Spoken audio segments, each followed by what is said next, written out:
এক শ্রেণীর বিক্রেতা যারা সর্বত্র তাদের ব্যবসা পরিচালনা করেন। নেই নির্ধারিত স্থান ও নির্দিষ্ট ক্রেতা। ব্যবসার পুঁজি শুধুমাত্র কথার ফুলঝুরি। ডেকে ডেকে বিক্রি করেন তাদের ঝুলিতে রাখা ছোট ছোট পণ্য।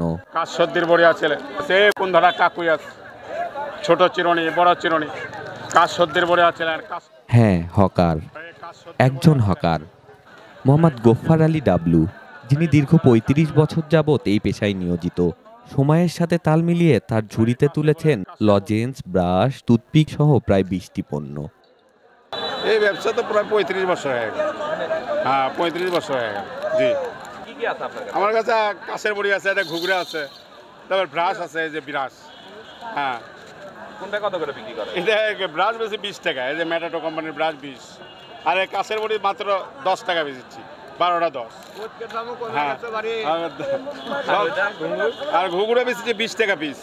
এটা কি কারা ব্যবহার করে? এটা ওই যে যাদের খাসি, বরকি, বাছুর আছে, ওনারা নিয়ে যায়, ব্যবহার করে। কখনো চলন্ত বাস কিংবা ট্রেনে, হাটে কিংবা বাজারে বাড়ি বাড়ি ঘুরে জনসমাগমে পণ্য ফেরি করেন হকার ডাবলু। বিক্রির আশায় পথের দূরত্বকে আমলে নেননি কোনোদিনই। বহু মাইল, বহু পথ ঘুরতে হয় তাকে। আমি ধরেন হাট, বাজার, ট্রেনে যাই। হ্যাঁ, প্রত্যেক হাটে আপনাকে পাওয়া যায়? মহাপুতি হাটে আসি আমি, পুতি হাটে আসি। আপনার দিনকাল চলে? চলে, এখন কোনো হালে চলে আর কি। তেমন যে ইয়া না, আগেকার মতো আর হওয়ার নাই। ব্যবসা বাণিজ্য খুব খারাপ, এই আর কি। গ্রামের এক হাটুরে ছোট্ট ছেলেকে সাথে নিয়ে এসেছেন বগুড়ার ঐতিহ্যবাহী নারুয়ামালা হাটে। ভাসমান বণিকের হাতে থাকা কাশের বড়ি খ্যাত লজেন্স কিনে দিয়েছেন বাচ্চাকে। বাচ্চারা আসলে বেশি খাতো, এখন আর বাচ্চারা খায় না, কেননা জিনিসের দাম বেড়ে যায়, আসলে এবার চায় না আসলে, বুঝছেন।